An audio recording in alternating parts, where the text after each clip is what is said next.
शुरू आज का काम प्रभु। सुबह सवेरे लेकर तेरा नाम प्रभु, करते हैं हम शुरू आज का काम प्रभु। शुद्ध भाव से तेरा ध्यान लगाए हम, विद्या का वरदान तुम्हीं से पाए हम। शुद्ध भाव से तेरा ध्यान लगाए हम, विद्या का वरदान तुम्हीं से पाए हम। विद्या का वरदान तुम्हीं से पाए हम।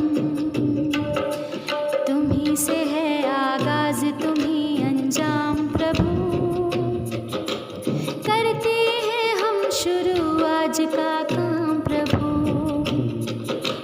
सुबह सवेरे लेकर तेरा नाम प्रभु, करते हैं हम शुरू आज का काम प्रभु।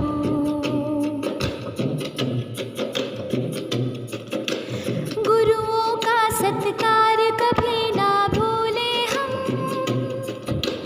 इतना बने महान गगन को छू ले हम। गुरुओं का सत्कार कभी ना भूले हम, इतना बने महान गगन को छू ले हम। इतना बने महान गगन को छू ले हम। तुम्हीं से है हर सुबह तुम्हीं से शाम प्रभु, करते हैं हम शुरू आज का काम प्रभु।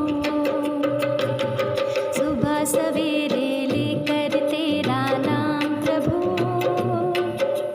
करते हैं हम शुरू आज का काम प्रभु। सुबह सवेरे लेकर तेरा नाम प्रभु, करते हैं हम शुरू आज का काम प्रभु। करते हैं हम शुरू आज का काम प्रभु। करते हैं हम शुरू आज का काम प्रभु। करते हैं हम शुरू आज का काम प्रभु। मॉर्निंग एवरीवन, मैं मनीषा रानी आज के सुविचार के साथ। आज का सुविचार है mistakes are the portals of discovery. गलतियाँ खोज का स्रोत होती हैं। आइए अब हम इसे विस्तार से समझते हैं।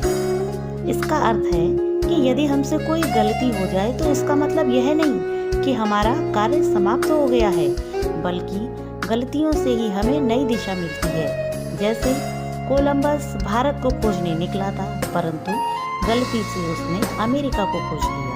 उसी प्रकार एडिसन ने कई बार गलतियां करने पर भी अपना प्रयास नहीं छोड़ा और अंत में उन्होंने बल्ब का आविष्कार किया।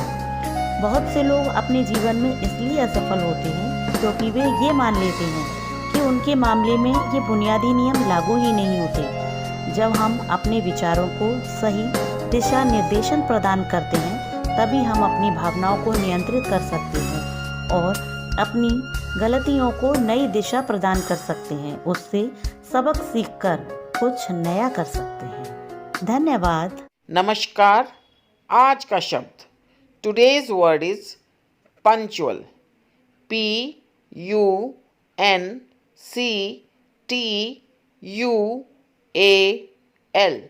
पंचुअल। पंचुअल का अर्थ होता है समय का पाबंद या समयनिष्ठ, जो व्यक्ति समय पर कार्य करे। आइए वाक्य प्रयोग के द्वारा समझते हैं। A person who is punctual understands the importance of time.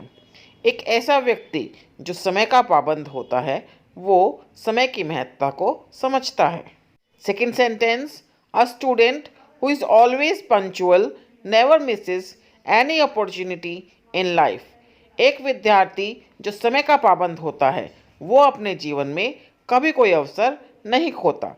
इसलिए आपको और हम सभी को समय का पाबंद होना चाहिए। धन्यवाद। नमस्कार। आज की पहेली में आप सभी का स्वागत है। तो शुरू करते हैं आज की पहेली।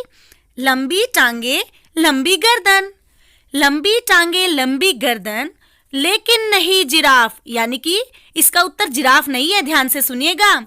बेडब डील डोल में सचमुच, समझ गए क्या आप? सोचो सोचो। इसका उत्तर है ऊंट। तो समझे बच्चों? धन्यवाद। सुप्रभात प्यारे बच्चों, चलिए देखते हैं आज का इतिहास क्या है। आज ही के दिन सन 1947 में अखिल भारतीय कांग्रेस कमेटी ने भारत का विभाजन स्वीकार किया। बच्चों, कांग्रेस ने मुस्लिम समुदाय को ब्रिटिश सत्ता के करीब जाने से रोकने के पर्याप्त प्रयास नहीं किए। नेहरू और पटेल जैसे कांग्रेस के प्रमुख नेताओं ने विभाजन को स्वीकार कर लिया। वास्तव में ये परिस्थितियां तो कांग्रेस द्वारा ही निर्मित की गई थी, अतः विवश होकर कांग्रेस को यह विभाजन स्वीकार करना ही पड़ा। आज ही के दिन बच्चों 1967 में संगीत की दुनिया के बेताज बादशाह A.R. रहमान का जन्म हुआ। क्या आपको पता है? A.R. रहमान भारतीय फिल्म के प्रसिद्ध संगीतकार हैं, जिन्होंने मुख्य रूप से हिंदी और तमिल जैसी फिल्मों में संगीत दिया है। A.R. रहमान ऐसे पहले भारतीय हैं जिन्हें ब्रिटिश भारतीय फिल्म स्लम डॉग मिलेनियर में उनके संगीत के लिए ऑस्कर अवार्ड से भी नवाजा गया है। आज के लिए इतना ही। धन्यवाद। नमस्कार। अब बारी है आज के विशेष की। A.R. रहमान भारतीय फिल्मों के प्रसिद्ध संगीतकार हैं। इनका जन्म 6 जनवरी 1967 को चेन्नई, तमिलनाडु में हुआ था। जन्मतः उनका नाम अरुणाचलम शेखर दिलीप कुमार मुदलियार रखा गया। धर्म परिवर्तन के पश्चात उन्होंने अल्लाह रखा रहमान नाम धारण किया। रहमान ने अपनी मातृभाषा तमिल के अतिरिक्त हिंदी तथा कई अन्य भाषाओं की फिल्मों में भी संगीत दिया है। टाइम्स पत्रिका ने उन्हें मोजार्ट ऑफ मद्रास की उपाधि दी। रहमान गोल्डन ग्लोब अवार्ड से सम्मानित होने वाले पहले भारतीय व्यक्ति हैं। A.R. रहमान ऐसे पहले भारतीय हैं जिन्हें ब्रिटिश भारतीय फिल्म स्लम डॉग मिलेनियर में उनके संगीत के लिए 2 ऑस्कर पुरस्कार तथा इसी फिल्म के गीत जय हो के लिए सर्वश्रेष्ठ साउंड ट्रैक कंपाइलेशन और सर्वश्रेष्ठ फिल्मी गीत की श्रेणी में 2 ग्रैमी पुरस्कार भी मिले। आज के लिए बस इतना ही, फिर मिलेंगे। धन्यवाद। मिशन अभ्युदय प्रार्थना सभा के अंतर्गत क्विज ऑफ द डे। प्रथम लोकसभा का अध्यक्ष कौन थे? प्रथम लोकसभा के अध्यक्ष जीबी मावलंकर जी थे। प्रधानमंत्री बनने की न्यूनतम आयु क्या है? प्रधानमंत्री बनने की न्यूनतम आयु 25 वर्ष है। उपराष्ट्रपति को पद की शपथ कौन दिलाता है? राष्ट्रपति। भारत के प्रथम उपराष्ट्रपति कौन थे? भारत के प्रथम उपराष्ट्रपति डॉक्टर सर्वपल्ली राधाकृष्णन जी थे। धन्यवाद। नमस्कार, प्रस्तुत है आज का बाल गीत। दादाजी के बाल सफेद, पर्वत की है बर्फ सफेद, हम सब के हैं दांत सफेद, सागर का है झाग सफेद, मैडम की है चौक सफेद। धन्यवाद। सवेरे का नमस्कार। आज की बाल कहानी का नाम है शिकारी। शेरा नाम का शेर जंगल के सबसे कुशल और क्रूर शिकारियों में माना जाता था। अपने दल के साथ उसने ना जाने कितने जानवरों का शिकार किया था। धीरे धीरे उसे अपनी काबिलियत का घमंड होने लगा। एक दिन उसने अपने साथियों से कहा, आज से जो भी शिकार होगा उसे सबसे पहले मैं खाऊंगा, उसके बाद ही तुम में से कोई उसे हाथ लगाएगा। अगले दिन एक सभा बुलाई गई। अनुभवी शेरों ने शेरा को समझाया, देखो शेरा, हम मानते हैं कि तुम एक कुशल शिकारी हो, पर यह भी सच है कि बाकी लोग भी अपनी क्षमता अनुसार शिकार में पूरा योगदान देते हैं। इसलिए हम इस बात के लिए राज़ी नहीं हो सकते कि शिकार पर पहला हक तुम्हारा हो। हम सब मिलकर शिकार करते हैं और मिलकर ही उसे खाना होगा। शेरा को ये बात बिल्कुल पसंद नहीं है। वह अपने ही घमंड में चूर था। बोला, कोई बात नहीं, आज से मैं अकेले ही शिकार करूंगा और तुम सब मिलकर अपना शिकार करना।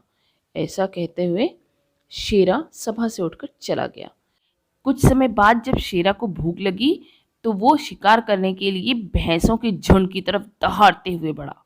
पर ये क्या, जो भैंसे उसे देखकर कांप उठते थे, आज उसके आने पर जरा भी नहीं घबराए, उल्टा शेरा को ही खदेड़ दिया। शेरा ने सोचा, चलो कोई बात नहीं, आज मैं हिरणों का शिकार कर लेता हूँ। वह हिरणों की तरफ बढ़ा, पर अकेले वो कहाँ इन फुर्तीले हिरणों को घेर पाता। हिरन भी उसके हाथ नहीं आए। अब शेरा को एहसास हुआ कि इतनी ताकत होते हुए भी बिना दल का सहयोग पाए वो शिकार अकेला नहीं कर सकता। उसे पछतावा होने लगा।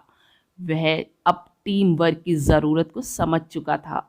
वह निराश होकर के बाकी शेरों के पास पहुंचा और उसने अपने इस व्यवहार के लिए क्षमा मांग ली और एक बार फिर सब मिलकर के शिकार करने लगे और शेरा की दहाड़ से पूरा जंगल कांपने लगा।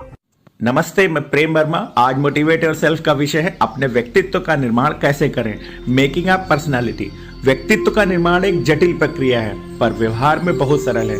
इसकी केवल शर्त है कि आप दिल से इसे करना चाहते हैं। जब आप किसी की सेवा या सहायता करते हैं तो उसका दोहरा लाभ होता है।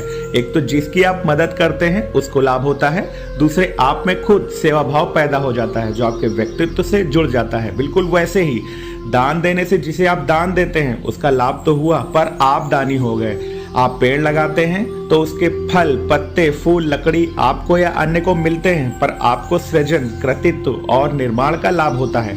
इस प्रकार आप अच्छे कामों से परिवार, दोस्त को, समाज को जो योगदान देते हैं वह तो एक अच्छी बात हुई पर उससे आपके व्यक्तित्व का उन्नत निर्माण हुआ। आपकी पहचान जिस रूप में हुई उससे आप और अधिक योग्य और क्षमतावान होते जाते हैं। ठीक उसके उलट यदि आप गलत, मिथ्या भाषण और वादों, भ्रष्टाचार, अन्यायपूर्ण, आपराधिक कार्यों को करने लगते हैं तो आपके व्यक्तित्व का पतन होता जाता है। आपकी छवि बिगड़ती जाती है और आप अपमान, हार, असफलता, जेल, दंड और निराशा आदि को प्राप्त होते हैं। अतः छोटे छोटे कामों को भी अच्छे और बड़े ढंग से करने की आदत डालें और अपने सुंदर व्यक्तित्व एवं सुखद जीवन का निर्माण करें। साभार आदरणीय डॉक्टर YN पाठक सर। आपका दिन शुभ हो। सभी साथियों को संजीव शर्मा का प्रणाम। आप देख रहे हैं प्रेरणा सूची पर आधारित लर्निंग आउटकम से जुड़ा हुआ कार्यक्रम, जिसमें प्रतिदिन हम किसी एक लर्निंग आउटकम को लेकर गतिविधि का निर्धारण करते हैं। आज हम करने वाले हैं कक्षा 5 के हिंदी विषय के एलो कोड H505 के लिए गतिविधि का निर्धारण, जिसका विषय है मौखिक व्यक्ति और सृजनात्मकता। आज जो एलो है इसमें जो बात कही गई है वो घटनाओं या कहानियों के पात्रों को अपने अनुसार छात्र बता पाता है, उनका अभिनय कर पाता है। तो आइए देखते हैं किस प्रकार की गतिविधि हम इसके लिए कर सकते हैं। यहाँ दी गई गतिविधि एक उदाहरण मात्र है। शिक्षक ऐसी ही अन्य गतिविधियां अपनी शिक्षण योजनाओं के लिए कर सकते हैं। साथियों, जैसा कि आप सभी जानते हैं, छोटे बच्चों को अर्थात प्राथमिक स्तरीय छात्रों के लिए दूसरों की नकल करना या अभिनय करना अच्छा लगता है। हम इसी प्रकार की गतिविधि को कराने के लिए हम यह कर सकते हैं कि किसी भी कहानी अथवा घटना को नाटकीय रूपांतर के तरीके से प्रस्तुत करें। अर्थात पहले छात्रों को कोई एक कहानी सुनाए। कहानी हमारी इस प्रकार से होनी चाहिए कि कहानी में कम से कम 4-5 पात्र तो हों ही। अब कहानी सुनाने के बाद कहानी भी सुनाते वक्त पूरे हाव भाव का, पूरी गंभीरता का ख्याल रखा जाए और कहानी सुनाने के बाद छात्रों से पूछा जाए कि उनको इस कहानी में जितनी भी बातें कही गई हैं किसके द्वारा कही गई बातें सबसे ज़्यादा अच्छी लगी, और यदि तुम उसकी जगह होते तो तुम क्या करते, तुम अपनी बात कैसे कहते।